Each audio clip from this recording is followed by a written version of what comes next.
Alright, it's October 22nd, and I haven't done a shop update or anything lately.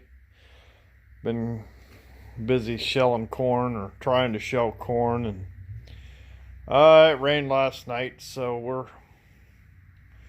kind of done with that for a while. I run into some wet corn. It was up over 20% moisture, so I only run a bin of it in the combine, so we're all right there. But the dryer's down. Guy that runs the dryer's been they having some repairs done or updates, so we're kind of done shelling corn for a little while, and thought I'd do a shop update here. So this is my new acquisition. Bought this from the local junkyard. He had it sitting in his inventory. It's a 91 or 92 Dodge truck motor. I don't know. It says it's only 160 horsepower, 400 foot-pounds of torque, but I'm sure with a little modification we can take care of that. Yeah, I think that's what's going to be in my new pickup. Ain't decided what it's going to be. Haven't found something good and reliable and not rusty. This one's kind of on the back burner. This one has issues. I wouldn't be afraid to use this one, but I don't want to use it in a pickup truck. Just because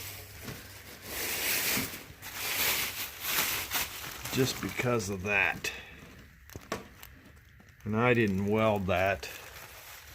A friend of mine had his welder buddy weld it, and I'm not happy with it.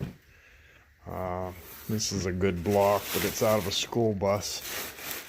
So it's an industrial engine. It was P-pumped, and I have all the P-pump stuff, so I'll probably P-pump that one.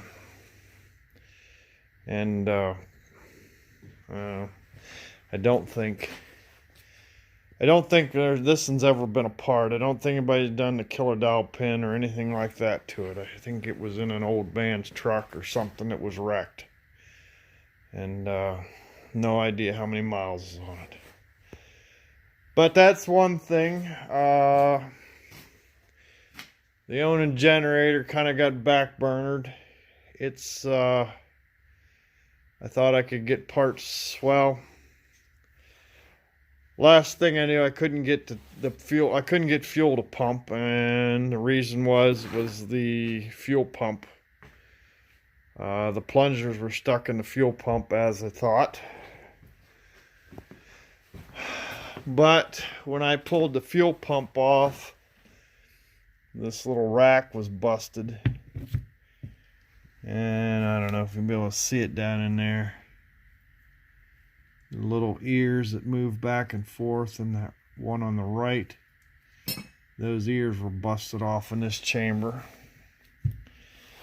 And I found a part number online, but nobody seems to have one. I was even checking with a machine shop to have the little, it's a little sleeve. It's just turned down, has a couple little ears on it. I didn't think it'd be too much to have made. Good machinist can probably make one, but the machinist ain't got back to me, so I just kind of backburnered that because we were shelling corn. I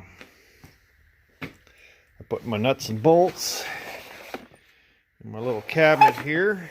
Got them off the workbench, which is handy. A little bit organized. I got some cans down in there. That's better than having them sprawled out here on the workbench. Went to Harbor Freight the other day.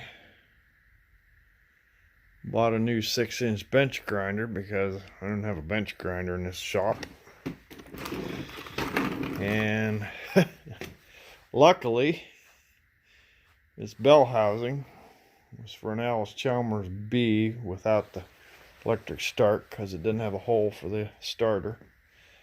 I was standing here and well, that'd be a good place to mount it, so I drilled a couple holes in it, and that's the perfect bench grinder pedestal. It's the perfect height.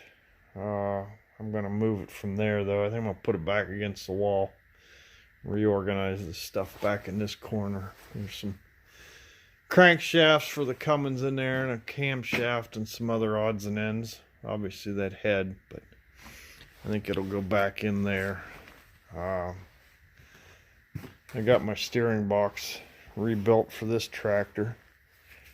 This is the cover off of it, and you can see the crack in that. Well, I made a new one out of steel, and it worked pretty good. I've got it kind of just set back together, but it'll probably be the smoothest steering Allis-Chalmers B I've ever had. Yeah, I'm just kind of putting this back together. Haven't got any engine parts for it yet, so it's kind of backburnered. Other than that, I've been working on this and shelling corn. So anyhow, that's the shop update. I think I'm gonna work tonight on tearing this thing down, and I'm gonna go through it and make sure everything's all right. I don't think there's over 200,000 miles on it. I think it's got less than 200,000, like 150 or 160,000. The guy at the junkyard is a neighbor here. He kind of said it run great before they pulled it out of the truck, so we're gonna go with that. But I want to go through it and make sure it's worthwhile to put in a new pickup truck. So, and then I'm not sure what I'm going to use for a transmission. I don't know. I'd like to put a ZF 5-speed or an NV 4500 behind it. I've got the adapter plate there. I'm not sure if that's an automatic adapter plate or standard shift. I've got some other options. I've got a whole bunch of SAE bell housings for them too off the bus motors. So either way, that's kind of the shop update. I'm gonna tear this apart here, I think, tonight, and get her stripped down and cleaned up. At least put gaskets in it, if not maybe some rings and bearings. So all right, thanks for watching.